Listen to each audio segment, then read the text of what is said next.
আল্লাহ পাক ঈমানদারদেরকে ডাক দিলেন, ও ঈমানদার বান্দা বান্দীগণ, তোমরা নিজেরা জাহান্নামের আগুন থেকে বাঁচাও, নিজেদের অধীনে যারা আছে তাদেরকে জাহান্নামের আগুন থেকে বাঁচাও। নির্দেশ কার?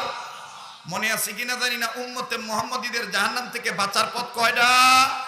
চারটা। চারটা তো আর বলার সময় পাবো না, 2 নম্বরটা বলে দিয়ে যাই। 2 নম্বরটা হলো আলেমের ছাত্র হওয়া। বলেন আলেমের, বলেন না আলেমের, আবার কোন আলেমের। ও দাদারা, ও বাবারা, ও বড় ভাইরা, ছোট ভাইকে কেন মাদ্রাসায় দিবা না? ও দাদারা, নাতিদেরকে কেন মাদ্রাসায় দিবা না? ও বড় ভাইরা, ছোট ভাইকে কেন মাদ্রাসায় দিবা না? ও বাবারা, ছেলেদেরকে কেন মাদ্রাসায় দিবা না? দেখো, মাদ্রাসায় দিলে, আলেমের ছাত্র বানাইলে, তুমি বাবা যদি গুনাহগার হয়েও কবরে যাও, তোমার বেটা বেটি যখন আলিফ লাম মিম পড়বে, আল্লাহ তোমার কবরে আযাব মাফ করে দিবে। আলেমের ছাত্র হওয়া। জাহান্নাম থেকে উম্মতে মুহাম্মদীদের বাঁচার পথ কয়টা? চারটা। চারটার মধ্যে 2 নম্বর হলো আলেমের ছাত্র হওয়া। মুসলমান ভাইরা রে আমার, স্বল্প সময়ে অল্প কথার মাধ্যমে আমি আপনাদেরকে বিষয়টা বুঝাই দিয়ে যাই। এরে বন্ধু, আলেমের ছাত্র হইলে দেখেন বাবা মার কবরে আযাব আল্লাহ মাফ করে দেয়। কেমন করে মাফ করে দেয় তার বাস্তব একটা বয়ান শুনে যা। উম্মতেরা আলেমদের কাছে জিজ্ঞাসা করে দেখবে, এই জমিনের উপরে আসমানের নিচে গোটা দুনিয়ায় যত তাফসীরের কিতাব আছে, সবচাইতে বড় তাফসীরের কিতাবের নাম তাফসীরে কাবির। এই তাফসীরে কাবিরের মুসান্নিফ ফখরুদ্দীন রাজি রাহমাতুল্লাহি আলাইহি, তিনি তার তাফসীরে কাবিরের মধ্যে লেখে, আল্লাহর একজন পয়গম্বর আল্লাহ পাকের নির্দেশে নিজের কর্ম করার জন্য যাচ্ছিলেন। আরে বন্ধু, ওয়া মান ইউদ্লিলহু ফালা হাদিয়া লাহু ওয়া নাশহাদু আন লা ইলাহা ইল্লাল্লাহু ওয়াহদাহু লা শারীকা লাহু ওয়া নাশহাদু আন্না সাইয়্যিদানা ওয়া হাবিবানা ওয়া মাওলানা মুহাম্মাদান আবদুহু ওয়া রাসূলুহু সাল্লাল্লাহু আলাইহি ওয়া আলা আলিহি ওয়া আসহাবিহি ওয়া বারিক ওয়া সাল্লিম মুহাম্মাদিন ওয়া আলা আলিহি ওয়া আসহাবিহি আজমাইন। আম্মা বা'দু ফাআউযু বিল্লাহি মিনাশ শাইতানির রাজীম। বিসমিল্লাহির রাহমানির রাহিম। ইয়া আইয়ুহাল্লাযীনা আমানু কু আনফুসাকুম ওয়া আহলিকুম নারা ওয়াকুদুহান নাস ওয়াল হিজারা। বারাকাল্লাহু লানা ওয়া লাকুম ফিল কুরআনিল আযীম।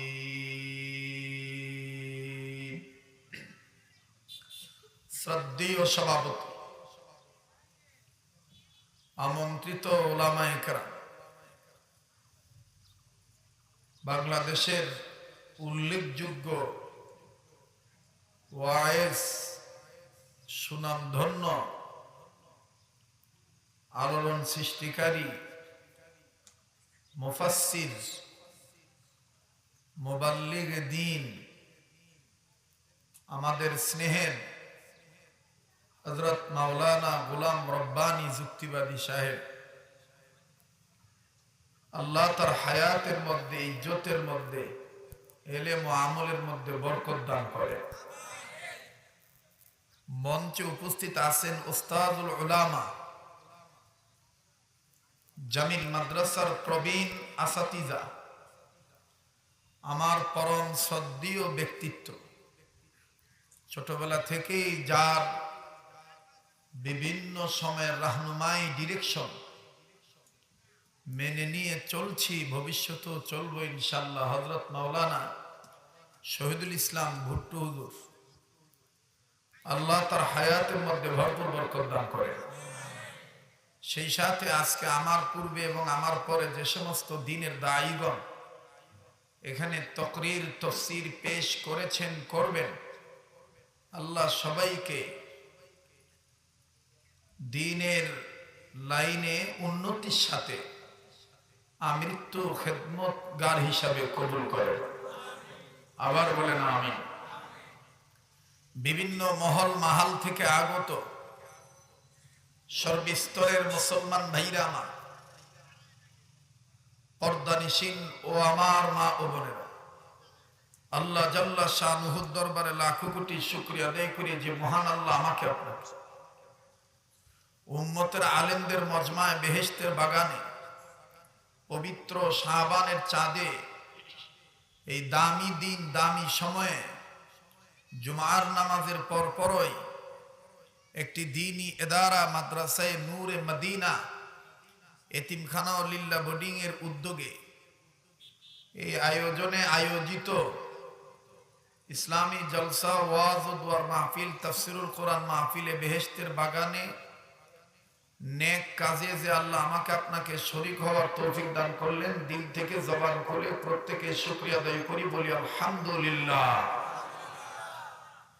মোহতারাম হাজিরিন, নানাবিধ দিক বিষয় নিয়ে আপনাদের সামনে বাংলাদেশের উল্লেখযোগ্য আলেমগণ এখানে কথা বলেছেন, সামনে বলবেন। আমি শুধু ভাইটির মহাব্বতে, ভাইয়ের দরদে দরদি হয়ে মূল আমাদের আশা আজকে একটি মাদ্রাসাকে কেন্দ্র করে। আর আজকে এই মাওলানা রব্বানী সাহেব এই মাহফিলটা করেছেন, মূল তার মাকসাদ হলো মাদ্রাসার প্রচার ও প্রসার। মাদ্রাসায় সন্তান দিলে কি লাভ, মাদ্রাসা করলে কি লাভ, এবং কার নির্দেশে মাদ্রাসা করতে হবে, এই মাদ্রাসা করলে নিজের কি ফায়দা, অন্যের কি ফায়দা, এই বিষয়টা নিয়েই তিনার আজকের এই মুজাহেদা, এই প্রচেষ্টা। এজন্য আমি আপনাদের কাছে অল্প সময়ে আমার নির্ধারিত বিষয়বস্তু আমি ইতি টানব, অনুরোধ করে বলবো প্রত্যেকেই খুব মনোযোগী হয়ে কথাগুলি শুনি, যেন আমরা কিছু নিয়ে যেতে পারি। আল্লাহ আমাদের সবাইকে ইখলাস ওয়ালা হিসেবে কবুল করে। আবার বলে না আমি আপনাদের কাছে জানতে চাই, জানলে আপনারা জানলে উত্তর দিবেন, না জানলে চুপ করে থাকবেন, পরবর্তী উম্মতের আলেমদের কাছে শরণাপন্ন হয়ে জিজ্ঞেস করে জেনে নেবেন। ইতিপূর্ব আপনারা আমার বক্তব্য থেকে এই আলোচনা হয়তো বা কোথাও শুনেছেন। আমি বিভিন্ন মাদ্রাসার মাহফিলে উম্মতের হক্কানি রব্বানি উলামায়ে কেরামদের পক্ষ থেকে এই আলোচনাটা করে আসতেছি। বলেন তো দেখি, এই ভারত উপমহাদেশে মাদ্রাসা কয় লাইনের? বলেন, আবার বলেন, সবার একটু কথা বলতে হবে। কয় লাইন? কথা বললে তো সমস্যা নাই, সবাই জবাব দেন। কয় লাইন? 2 লাইন। মনোযোগী হয়ে যান। 2 লাইন কি কি? নাম্বার 1 কওমিয়াহ, নাম্বার 2 আলিয়া। নাম্বার 1 কওমিয়াহ, নাম্বার 2 আলিয়া। এতক্ষণ বুঝলেন মাদ্রাসা কয় লাইনের কি কি। এখন আমার আপনার বোঝা দরকার কোন মাদ্রাসা শিক্ষা ব্যবস্থা সফল আর কোন মাদ্রাসা শিক্ষা ব্যবস্থা বিফল। নিজের আকলে সালিম দ্বারা, জ্ঞান দ্বারা কথাগুলি বুঝবেন এবং আপনি মানার চেষ্টা করবেন। কোন মাদ্রাসা শিক্ষা ব্যবস্থা সফল, কোন মাদ্রাসা শিক্ষা ব্যবস্থা বিফল। উম্মতের হক্কানি রব্বানি উলামায়ে কেরামগণ বলেন, মাদ্রাসা শিক্ষা ব্যবস্থা সফল হইতে গেলে 3টা গুণ অর্জন করা দরকার। তাহলে বুঝে থাকলে বলেন তো দেখি, মাদ্রাসা শিক্ষা ব্যবস্থা সফল হইতে গেলে কয়টা গুণ লাগে? 3টা গুণ লাগে। সেই 3 গুণ কি কি গুণ? নাম্বার 1 বৈশিষ্ট্য, নাম্বার 2 আদর্শ, নাম্বার 3 উদ্দেশ্য। মোহতারাম হাজিরিন, সম্মানিত উপস্থিতি, এই 3 গুণ যেই শিক্ষা ব্যবস্থায় আছে, যেই মাদ্রাসা শিক্ষা ব্যবস্থায় আছে, সেই মাদ্রাসা শিক্ষা ব্যবস্থা সফল। অন্যথায় অন্যান্য মাদ্রাসা শিক্ষা ব্যবস্থা বিফল। তাহলে এবার আসেন, এই 3 গুণের ব্যাখ্যা আমাদের জানা দরকার। বৈশিষ্ট্য কি ও কেন, বৈশিষ্ট্য শাখা কয়টা, বৈশিষ্ট্য কাকে বলে। আমি সময়ের স্বল্পতার কারণে অল্প সময়ে শুধু এক কথা দিয়ে বুঝাইতে চাই। বৈশিষ্ট্য শাখা উম্মতের আলেমগণ বলেন 2টা। শুনতেছেন কি আপনারা? বৈশিষ্ট্য শাখা কয়টা? দুইটা। নাম্বার 1 ইলম, এলেম। নাম্বার 2 আমল। যেই মাদ্রাসা শিক্ষা ব্যবস্থায় এলেম আছে, আমলও আছে, সেই মাদ্রাসা শিক্ষা ব্যবস্থার বৈশিষ্ট্য ঠিক আছে। আমাদের সমাজে অনেক মাদ্রাসা, ইল্লা মাশাআল্লাহ, সব মাদ্রাসার কথা বলছি না, কিছু কিছু মাদ্রাসা দেখা যায় মাদ্রাসার অনেক টিচার, অনেক স্টুডেন্ট নিজেরাও পুরুষ মানুষ হওয়ার পরেও টাকনুর নিচে লুঙ্গি প্যান্ট পায়জামা পরিধান করে, ছাত্ররাও টাকনুর নিচে লুঙ্গি প্যান্ট পায়জামা পরিধান করে। আপনারা একেবারে সূক্ষ্মভাবে নিরপেক্ষভাবে জবাব দিবেন, সহি চিন্তা ভাবনা নিয়ে, পুরুষ মানুষের টাকনুর নিচে লুঙ্গি প্যান্ট পায়জামা পরা হালাল না হারাম? কথা কয় না। এটা কি সহি হাদিস না গায়রে সহি? দুর্বল হাদিস না মজবুত হাদিস? আমি আবারও বলছি, বলেন পুরুষ লোকের টাকনুর নিচে লুঙ্গি প্যান্ট পায়জামা পরা হারাম না হালাল? এতটুকুন শিক্ষা, এতটুকুন দীক্ষা, এলেম অনুযায়ী আমল যেই মাদ্রাসা শিক্ষা ব্যবস্থায় বৈশিষ্ট্য ঠিক নাই, আমার বন্ধুগণ, তাহলে এই সামান্য দৃষ্টিকোণ থেকেই তো বোঝা যায় যে ওই মাদ্রাসা শিক্ষা ব্যবস্থা সফল হতে পারে না। কথা বলেন ঠিক কিনা? মুহতারাম হাজিরিন, এবার আসেন আদর্শ। আদর্শ শাখা দুইটা। নাম্বার 1 উম্মতের আলেমগণ বলেন সুন্নতে রাসূল। নাম্বার 2 সাহাবায়ে কেরামের জামাত, যেটাকে উম্মতের আলেমগণ শর্ট করে বলে দিয়েছেন আহলে সুন্নতুল জামাতের আকীদায় পুরি মৃত্যু পর্যন্ত ইস্তেকামাত থাকা। আমি আমার জীবনে চলার পথে মাপকাঠি বানাবো রাসূলের আদর্শ এবং সাহাবায়ে কেরামের জামাতকে। আহলে সুন্নতুল জামাতের আকীদায় আমার জীবন থাকা পর্যন্ত, মরণ পর্যন্ত আমি এই লাইনে ইস্তেকামাত থাকব। কথা বলেন ঠিক কিনা? মুহতারাম হাজিরিন, এবার আসেন উদ্দেশ্য। উদ্দেশ্যর কোনো শাখা নাই। উম্মতের আলেমগণ বলেন উদ্দেশ্য একটাই। সে উদ্দেশ্যটা কি? আল্লাহ বলেন ওয়ালিয়ুনজিরু কওমাহুম। যারা মাদ্রাসা প্রতিষ্ঠা করবে, খুব খেয়াল করে শোনা চাই, যারা মাদ্রাসা প্রতিষ্ঠা করবে, যারা মাদ্রাসা গড়াবে, যারা মাদ্রাসায় শিখবে, যারা মাদ্রাসায় শিখাবে, যারা মাদ্রাসায় পড়বে পড়াবে, যারা মাদ্রাসায় দান করবে, মহব্বত করবে, পছন্দ করবে, দোয়া করবে, প্রত্যেকের একটাই উদ্দেশ্য। সেই উদ্দেশ্যটা হইল গোটা জাতিকে জাহান্নামের আগুন থেকে বাঁচায় দেওয়া। আমার ভাইরা, যখনই আপনি এই বৈশিষ্ট্য, আদর্শ, উদ্দেশ্য ঠিক রেখে সফলতার চাবিকাঠি পাওয়ার লক্ষ্যে যখন আপনি এই সুশিক্ষা অর্জন করে এবং অন্যকে অর্জন করানোর লক্ষ্যে আগাইতে যাবেন, ঠিক তখনই দেখবেন আমার সমাজে কিছু লোক আপনার বিরুদ্ধে অনাকাঙ্ক্ষিত মামলা করে দিতে পারে, আপনাকে হুটহাট করে ঝামেলায় ফালায় দিতে পারে, আপনার বিরুদ্ধে আপনার উপরে হামলাও এসে দিতে পারে। কিন্তু রাসূল, সাহাবায়ে কেরামের জামাত, তাবেঈনগণদের জামাত, আইম্মায়ে মুজতাহিদগণদের জামাত, আউলিয়া কেরামদের জামাত আমাদেরকে শিক্ষা দিয়ে গেছেন, তোমরা মুসলমানের সন্তানেরা জীবন দিতে রাজি থাকবা, বাতিলের কাছে মাথা নত করে কখনোই কোনো সময় ইসলাম শিক্ষার গায়ে দাগ লাগাইতে দিবা না, কলঙ্কিত হতে দিবা না, প্রয়োজন বোধে হাসি মুখে ফাঁসির দড়ি গলায় নিবা, বাতিলের কাছে মাথা নত করবা না।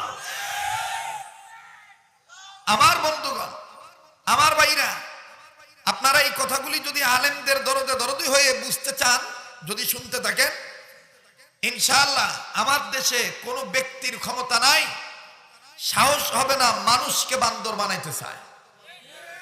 আপনারা একটু সাহস করে বলেন আমরা মানুষ না বান্দর? যারা আসতে বললেন তারা মনে একটু ঝামেলাতে আছেন নাকি? বলেন আমরা মানুষ না বান্দর? আবার কোন মানুষ না বান্দর? মানুষ। ভাই, মাদ্রাসা শিক্ষা ব্যবস্থার মধ্যে আর ইলমে দ্বীন শিক্ষা করা প্রতিটি নারীর জন্য ফরজ। তলাবুল ইলমি ফারিদাতুন আলা কুল্লি মুসলিম। ইসলামের প্রাথমিক শিক্ষা, হালাল হারাম, নামাজ, কালেমা, রোজা, এই বিষয়গুলো, তাহজিব তামাদ্দুন শিক্ষা গ্রহণ করা, ইসলামের প্রাথমিক শিক্ষা গ্রহণ করা প্রত্যেকটা নর নারীর উপরেই ফরজ। মুসলিম নর নারীর উপরে ফরজ। এই বিষয়টা বুঝাবার জন্যই এই মাওলানা রব্বানী হুজুরের, গোলাম রব্বানী হুজুরের এই প্রতিষ্ঠানের পক্ষে আপনাদেরকে জমায়েত করা, অন্য কোনো উদ্দেশ্য নয়। কথা বলেন ঠিক কিনা? উনি আজকে এইটা না করে যদি আজকে দিনের বেলা উনি মাহফিল করতেন, উনি অর্থ পাইতেন না? কথা কয় না? উনি পাইতেন না? পাইতেন। আমার বন্ধুগণ, তিনি এই দিকে না তাকাইয়া তিনি ওলামাদের পিছনে খরচ করতেছেন। আমার বন্ধুগণ, এটার উদ্দেশ্য কি? নিজে জাহান্নামের আগুন থেকে বাঁচবে এবং এলাকাবাসীকেও জাহান্নামের আগুন থেকে বাঁচাবে। আর জাহান্নামের আগুন থেকে ইমানদার হিসাবে নিজেদের বাঁচতে হবে, অপরকে বাঁচাইতে হবে। এই নির্দেশটা কার? একটু কথা বলেন, কার? আবার বলেন, কার?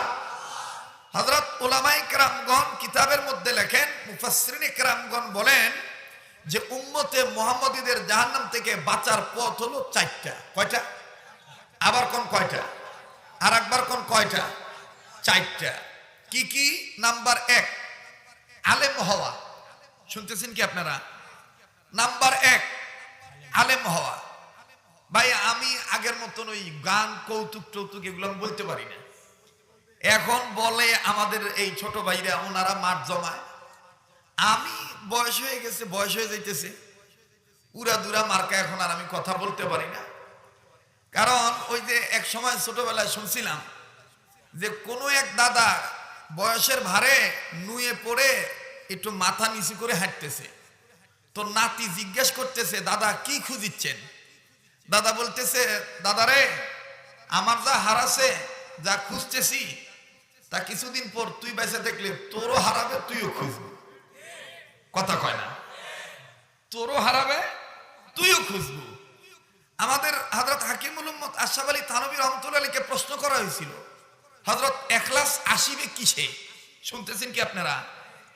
এই বয়ান আপনার ভালো লাগবে যদি আপনার অন্তরাত্মা পরিশুদ্ধ হয়ে থাকে, মাথা যদি মোবাইলের মতন হ্যাং না থাকে, যে দেখি তো কি কয়, কেমন ফাটায়। ওয়াজ কিন্তু ফাটানোর জিনিস না, ওয়াজ হলো আটানের জিনিস। ওয়াজ কিসের জিনিস? আটানের জিনিস।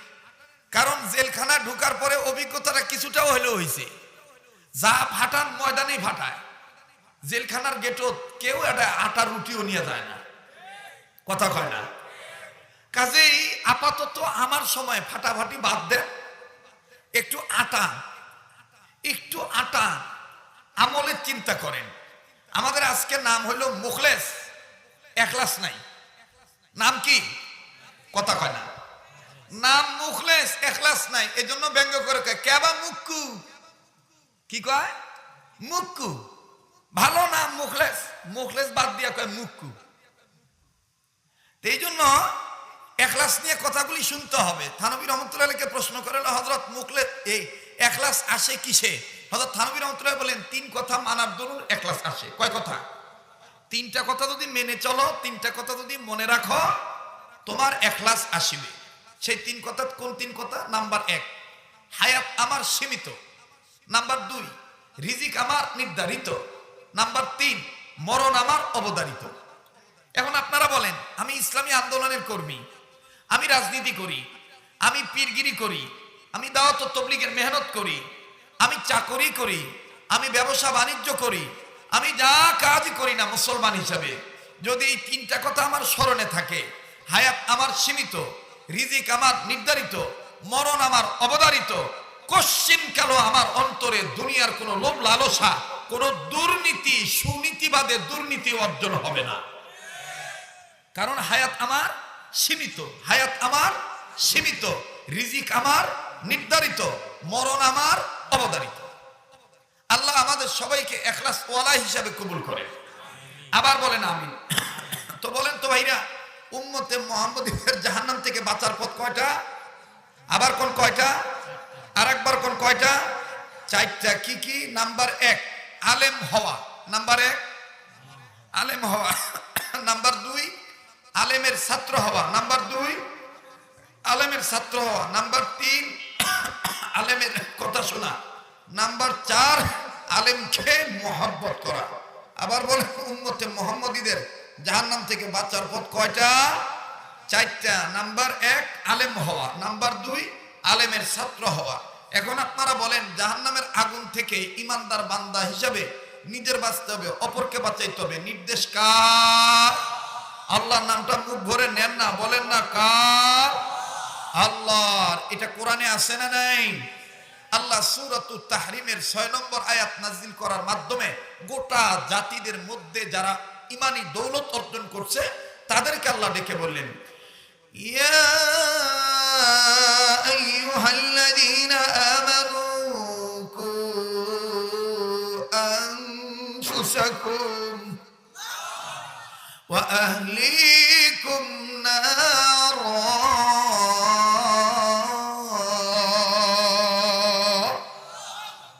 মুমিনগণের সামনে কোরআন তেলাওয়াত করলে মুমিনের ঈমান বাড়ে না কমে? তো যাদের ঈমান বাড়ে তাদের জবান দিয়ে আল্লাহু আকবার আসতে হয় না জোরে হয়? আপনার মানে দুপুরে খান নাই না বা খাইছেন? একটু জোরে বলেন না আল্লাহু আকবার। আচ্ছা, মুমিনগণের সামনে আল্লাহ ঈমানের কোরআন তেলাওয়াত করলে ঈমান বৃদ্ধি পায়, এ কথাটা কার?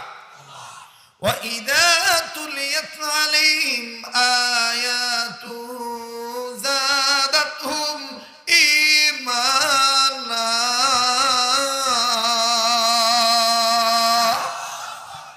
খুব খেয়াল করে শুনবেন, দিলের কান লাগায় শুনেন। আল্লাহ বলেন, ওগো নবী, মুমিনগণের সামনে যখন কোরআন তেলাওয়াত করা হয় তাদের ঈমান বেড়ে যায়, এ কথা কার? আল্লাহ এই আয়াতের মধ্যে পুরাপুরি কয়েকটা গুণের কথা বলেছেন। মুমিনগণের গুণের মধ্যে এটাও অন্যতম গুণ, তাদের সামনে কোরআন তেলাওয়াত করলে আমি আল্লাহর ভয়ে তাদের দিল নড়ে ওঠে, তাদের কাছে থেকে ঈমান বেড়ে যায়। এখন বলেন, যাদের ঈমান বাড়ে তাদের জবান দিয়ে আল্লাহু আকবার আসতে হয় না জোরে হয়? আচ্ছা, আল্লাহু আকবার বলা লাগবে, এ নির্দেশ কার? আমাদের সমাজে অনেক লোক বলে আল্লাহু আকবার অমুক দলের স্লোগান, নাউজুবিল্লাহ বলে আল্লাহু আকবার অমুক ব্যক্তির স্লোগান। না, কোনদিন আল্লাহু আকবার কোন দলের স্লোগান নয়, কোন ব্যক্তি কেন্দ্রিক স্লোগান নয়। আল্লাহু আকবার বলতে হবে, নির্দেশ আমার আল্লাহর।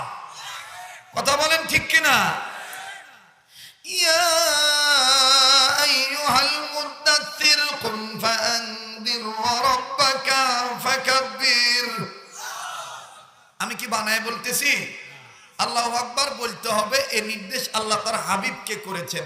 আল্লাহ তার হাবিবকে আদর করে ডাক দিয়ে বলেন, ও চাদরওয়ালা, আপনি দাঁড়ান, আপনার রবের মাহাত্ম্য ঘোষণা করেন, তাকবীর দেন, আল্লাহু আকবার বলেন। তো যেখানে আল্লাহ তার নবীকে তাকবীর দিতে বললেন, এখন আমাদের সমাজে কেউ যদি বলে নারায়ে তাকবীর আল্লাহু আকবার স্লোগান দেওয়া যাবে না, বলা যাবে না, আমরা তাদেরকে বলে দিতে চাই, আমার এই মাতৃভূমি বাংলাদেশে এই 56,000 বর্গ কিলোমিটার এরিয়ার মধ্যে এখানে ওলি আল্লাহ সাহিত্য আছে, এখানে মাদ্রাসা মসজিদ আছে, এখানে ইসলামী আন্দোলন করনে ওয়ালা কর্মী আছে। এই দেশে অতীতে আল্লাহু আকবার আওয়াজ ছিল, বর্তমান আল্লাহু আকবার আওয়াজ আছে, ভবিষ্যতে আল্লাহু আকবার আওয়াজ থাকবে। কারো ভালো লাগলে লাগুক, না লাগলে না লাগুক।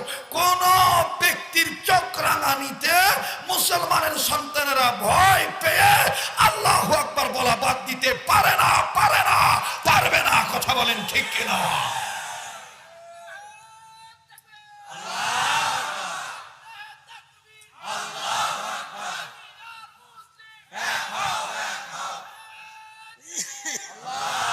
আচ্ছা, এবার আপনারা বলেন, আল্লাহু আকবার বলা লাগবে, রবের নামের জিকির করা লাগবে, কোরআনে আছে না নাই? হ্যাঁ, ওয়াজকুর ইসমা রাব্বিক, ওয়াজকুর ইসমা রাব্বিক। আমি গান বললাম নাকি? হ্যাঁ, ওয়াজকুর ইসমা রাব্বিক।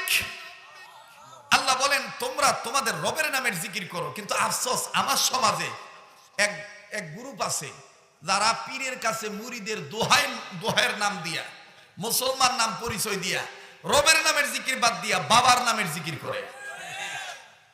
আমাদের এই ভারত উপমহাদেশে ইসলামী রাষ্ট্র কায়েম হওয়ার পক্ষে যত প্রতিবন্ধকতা, এর মধ্যে প্রধানতম প্রতিবন্ধকতা হলো এই রামবাম চ্যাটার্জি মুখার্জির এজেন্ট, এই ভণ্ড পীরদের শত্রুতা, এই বেদাতি কর্মকাণ্ড, এই আজে বাজে জিকিরের আওয়াজ। কথা বলেন ঠিক কিনা?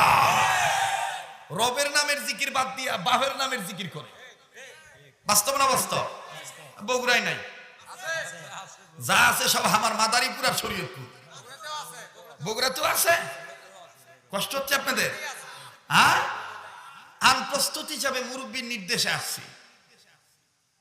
কারণ বড় বড় পপুলার মানুষ, সেলিব্রিটি মানুষ, নাম ছাড়া আসলে মান সম্মান থাকে কি থাকে না, এটা অনেকের চিন্তা, কিন্তু আমার এই চিন্তা নাই। ওই বগুড়ার একটা ভাষা আছে, যাই মরদ তাই সব জায়গাত মরদ, কথা কয় না, যাই মরদ তাই সব জায়গায় মরদ। তাই 5 লাখ লোক থাকলেও 5,000 লোকের সামনেও কথা বলতে পারে, আবার 5 জনের সামনেও সই কথা বলতে পারে।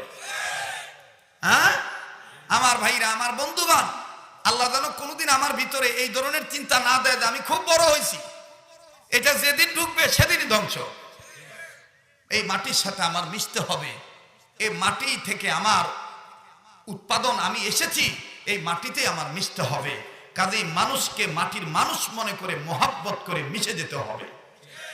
ভাইরে, কাউকে ধমক দিয়া ভালো বানানোর চাইতে আদর করে দেখো, দ্রুত ভদ্র হয়ে যাবে। ধমক দিয়া যত তাড়াতাড়ি ভালো না বানাইতে পারবেন, আদর করে দেখেন তাড়াতাড়ি ভালো বানাইতে পারবেন। আর এটাই আল্লাহ ওয়ালাদের গুণ, এটাই আলেম ওলামার সিফাত। কথা বলেন ঠিক কিনা?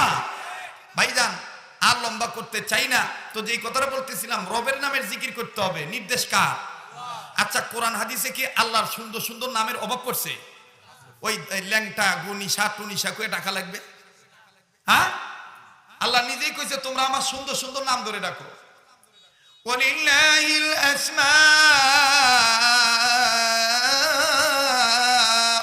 হুসনা, আল্লাহ বলেন তোমরা আমার সুন্দর সুন্দর নাম ধরে ডাকো। আল্লাহর সুন্দর নাম ধরা ডাকা বাদ দিয়া কি গনিশা, ল্যাংটা ও মুক্তমুখ, আল্লাহ মাফ করুক, আল্লাহ দিনের সহিবুল দান করুক, হেদায়েত নসিব করুক, বলেন আমিন। তো মোহতারাম হাজিরিন, এই কোরআনুল কারীমের মাধ্যমে আল্লাহ পাক ঈমানদারদেরকে ডাক দিলেন, ও ঈমানদার বান্দা বান্দীগণ, তোমরা নিজেরা জাহান্নামের আগুন থেকে বাঁচাও, নিজেদের অধীনে যারা আছে তাদেরকে জাহান্নামের আগুন থেকে বাঁচাও। নির্দেশ কার? মনে আছে কিনা জানি না, উম্মতে মুহাম্মদীদের জাহান্নাম থেকে বাঁচার পথ কয়টা? 4টা। 4টা তো আর বলার সময় পাবো না, 2 নম্বরটা বলে দিয়ে যাই। 2 নম্বরটা হলো আলেমের ছাত্র হওয়া। বলেন আলেমের, বলেন না আলেমের, আবার কোন আলেমের? ও দাদারা, ও বাবারা, ও বড় ভাইরা, ছোট ভাইকে কেন মাদ্রাসায় দিবা না? ও দাদারা, নাতিদেরকে কেন মাদ্রাসায় দিবা না? ও বড় ভাইরা, ছোট ভাইকে কেন মাদ্রাসায় দিবা না? ও বাবারা, ছেলেদেরকে কেন মাদ্রাসায় দিবা না? দেখো, মাদ্রাসায় দিলে, আলেমের ছাত্র বানাইলে, তুমি বাবা যদি গুনাহগার হয়েও কবরে যাও, তোমার বেটা বেটি যখন আলিফ লাম মিম পড়বে, আল্লাহ তোমার কবরে আযাব মাফ করে দিবে। আলেমের ছাত্র হওয়া, জাহান্নাম থেকে উম্মতে মুহাম্মদীদের বাঁচার পথ কয়টা? 4টা। 4টার মধ্যে 2 নম্বর হলো আলেমের ছাত্র হওয়া। মুসলমান ভাইরা রে আমার, স্বল্প সময়ে অল্প কথার মাধ্যমে আমি আপনাদেরকে বিষয়টা বুঝাই দিয়ে যাই। এরে বন্ধু, আলেমের ছাত্র হইলে দেখেন বাবা মার কবরে আযাব আল্লাহ মাফ করে দেয়। কেমন করে মাফ করে দেয় তার বাস্তব একটা বয়ান শুনে যা।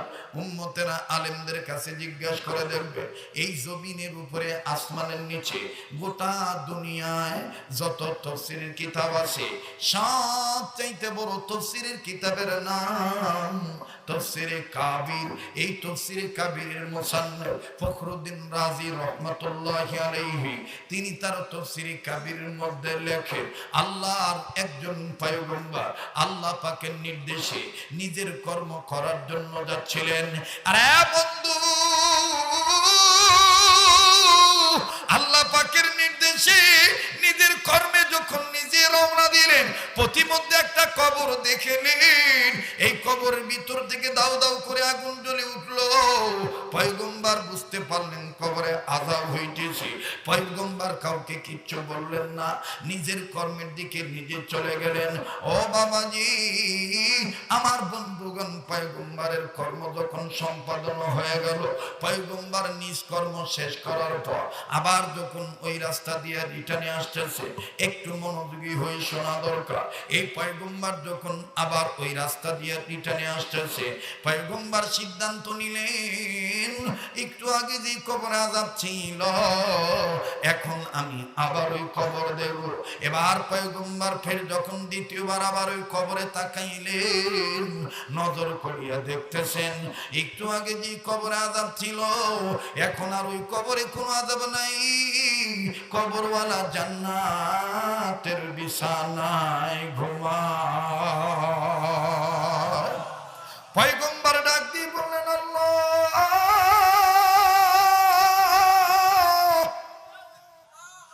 ওগো রব্বে কাবা জাল জালালি ওয়াল ইকরাম, ও গফুর और गफ्फार, ओ हन्नान और मन्नान, ओ रहमान और रहीम, ओ मालिक और खालिक। अल्लाहु আকবার। ও আল্লাহ, একটু আগে যে কবরে আযাব দেখলাম, ওই একই কবরে এখন দেখি আর কোনো আযাব নেই। আল্লাহ গো, তোমার দরবার আমি জানবার চাই, কোন কাজের উসিলায় তোমার গোলামকে তুমি মাফ করে দিলা। আল্লাহ তুমি বলো না। আল্লাহ পাক ডাক দিয়ে বললেন, ওরে পয়গম্বর, এই কবরওয়ালা এই দুনিয়ায় একটা এই কবরওয়ালা খুব গুনাহগার ছিল, বড়ই গুনাহগার। গুনাহগার হওয়ার কারণে গুনাহ করে কবরে আসে, যার কারণে আমি আল্লাহ তারে আযাবে গ্রেফতার করেছি, আযাব দিয়ে পাকড়াও করেছি। এর পয়গম্বর, কিন্তু এই কবরওয়ালা দুনিয়া একটা কাজ করে আছে, তার বিবির গর্ভে সন্তান রেখে আছে। সন্তানটা এতদিনে ভূমিষ্ঠ হওয়ার পর ইদানিং কথা বলা শিখছে। কথা বলা শিখার পর এই কবরওয়ালার বেটা কি এই বাচ্চাটার মা বাবারা সন্তানকে নিয়ে মাদ্রাসা মক্তবে ভর্তি করে দিল। মাদ্রাসা মক্তবে ভর্তি হওয়ার পর এই বাচ্চাটার বড় হুজুর আলেম মানুষ বাচ্চাটিকে ছাত্র বানাইয়া এই বাচ্চাটাকে সর্বপ্রথমে পড়াইলো। আর এই প্রথম সবক পড়তে যাইয়া এই বাচ্চাটা আমি আল্লাহর দুইটা নাম ধরে ডাক দিল। যখনই আমি আল্লাহর দুইটা নাম ধরে ডাক দিল, আমি আল্লাহ খুশি হয়ে গেলাম। বাচ্চাটার উসিলা করে তার বাবাকে মাফ করে দিলাম। আরে বন্ধু, কেন এই সমস্ত দিনই ধর্মীয় প্রতিষ্ঠান, ছোট বড় প্রতিষ্ঠানকে কেন মহাব্বত করবেন না? মাদ্রাসায়ে নূরে মদিনা, কেন আপনি মাদ্রাসা নূরে নূর নিয়ে নূরান্বিত হবেন না? বাদানরে দেখেন দিলটা নরম হয়নি, এক ফোঁটা চোখের পানি ফলাইতে পারেন কিনা? যাহা মাত্র আল্লাহ বললেন, পয়গম্বর এই বাচ্চাটাই সবক পড়ার উসিলায় আমি তার বাপকে মাফ করে দিলাম। এবার পয়গম্বর ডাক দিয়ে বললেন, আল্লাহ এটা আবার কোন সবক, যেই সবকটা পড়ার দ্বারা তার বাপকে তুমি মাফ করিয়া দিলা? আল্লাহ তোমার দরবার আমি সবকটা জানবার চাই।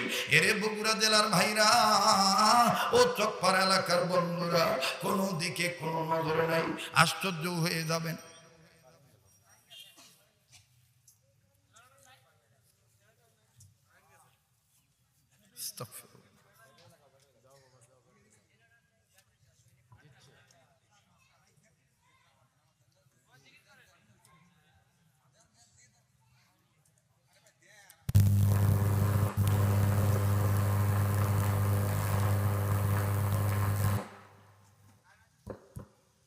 মুসলমান ভাইরা আমার, একটু মনোযোগী হয়ে যান। আর কয়েক মিনিটের মধ্যে কথা ফিনিশিং দিয়ে মুরব্বীদের নির্দেশে বিদায় নিচ্ছি। আমার বন্ধুগণ, আমার ভাইরা, পয়গম্বর ডাক দিয়ে বললেন, আল্লাহ এইটাই সবকটা আমার জানার দরকার।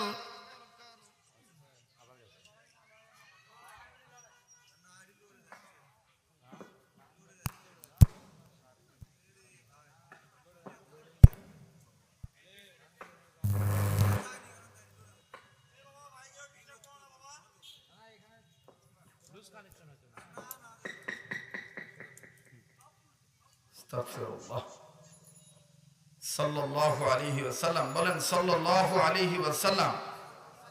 পয়গম্বর ডাক দিয়ে বলতেছেন, আল্লাহ সবকটা আমার জানার দরকার। মাদ্রাসায়ে নূরে মদিনাতে সবক পড়ানো হয়। আরে বন্ধু, এই সবকটা কোন সবক আমি আপনাদেরকে বলবো। কিন্তু পয়গম্বর কাঁদে, পয়গম্বর চোখের পানির দ্বারা পয়গম্বর নিজেরই দাড়ি ভিজে যাচ্ছে। আল্লাহ পাক ডাক দিয়ে বললেন, পয়গম্বর তোমার দিলের খবর আমি আল্লাহ জানি, তারপরও তোমার কাছ থেকে শুনি, বলো তো দেখি তুমি কাঁদো কেন? সবকটার কথা তো আমি বলবো, কিন্তু তুমি কাঁদো কেন? কাঁদার কারণ কি? পয়গম্বর ডাক দিয়ে বললেন, আল্লাহ আমার কান্নার কারণ হইল এই বাচ্চাটা কত বরকতি বাচ্চা, এই বাচ্চাটাকে উসিলা করে তার বাপকে তুমি মাফ করে দিয়েছো আল্লাহ। দুনিয়ার সব বেটা বেটি যদি এইরকম সবক পড়তো, তোমার নামের জিকির করতো, তাইলে সব সন্তানদের বাপ মার কবরে আযাব মাফ হয়ে যাইত। কথা বলেন ঠিক কিনা? আল্লাহ পাক ডাক দিয়ে বললেন, পয়গম্বর এই বাচ্চাটা সর্বপ্রথম সবক পড়ছে বিসমিল্লাহির রহমানির রহিম। পড়েন না বাবা, বিসমিল্লাহির রহমানির রহিম। পয়গম্বর তুমি বলো যে বাচ্চাটা বলতে পারে আমি আল্লাহ রহমান, আমি আল্লাহ রহিম। এই মাসুম বাচ্চা এই কথাটা বলছে আমি আল্লাহ রহমান, আমি আল্লাহ রহিম, আমি আল্লাহ রহমান রহিম আল্লাহ হইয়া কেমনে পারি এই বাচ্চার বাপের কবরে আযাব দিতে? এই উসিলা আমি তার বাপকে মাফ করে দিচ্ছি।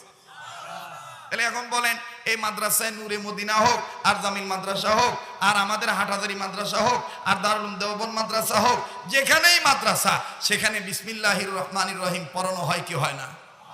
তাহলে বাচ্চাদের বিসমিল্লাহির রহমানির রহিম পড়ানো হয়। এই বিসমিল্লাহির রহমানির রহিম এতটুকু সবকের দ্বারা যদি বাবার কবর আযাব মাফ হইতে পারে, তাহলে এই সমস্ত দ্বীনি প্রতিষ্ঠানের দরকার আছে না নাই? জোরে বলেন, আছে না নাই? তাহলে বলেন তো উম্মতে মুহাম্মদীদের জাহান্নাম থেকে বাঁচার পথ কয়টা? 4টা। নাম্বার 1 আলেম হওয়া, নাম্বার 2 আলেমের ছাত্র হওয়া। বাহারহাল আমি সর্বশেষ আমার সার নির্দেশ বক্তব্য হলো, কওমি মাদ্রাসা শিক্ষা ব্যবস্থা সফলের পিছনে 3 গুণের মধ্যে অন্যতম গুণ হলো বৈশিষ্ট্য। এলেম আছে, আমল আছে, বৈশিষ্ট্য ঠিক আছে। সবচেয়ে বড় বৈশিষ্ট্য হলো যে কওমি মাদ্রাসায় কোরআন শরীফ বিশুদ্ধভাবে তেলাওয়াত শিক্ষা দেওয়া হয়, আবার শিক্ষা নেওয়াও হয়। কথা কোন ঠিক কিনা? তাইলে আমাদের এই সমস্ত মাদ্রাসার দরকার আছে না নাই? আল্লাহ পাক আমাদের সবাইকে নিজেদেরকে অপরকে জাহান্নামের আগুন থেকে বাঁচার এবং অপরকে বাঁচানোর তৌফিক দান করেন, মাদ্রাসামুখী হওয়ার তৌফিক দান করেন। ভাইজান, পরিশেষে এই আলেমের মাদ্রাসার মাহফিল থেকে যদিও এটা বিশ্বে ছড়িয়ে যাবে, একটা আমল দিয়ে আমি বিদায় নিচ্ছি। হযরত উলামা ইকরামদের পক্ষ থেকে আমরা সবাই চাই দুনিয়াতে যতদিন বাঁচবো অভাব মুক্ত হয়ে বাঁচবো। কথা কন, আমরা যতদিন বাঁচবো মহামারী রোগ যেন আমাদেরকে ধরতে না পারে।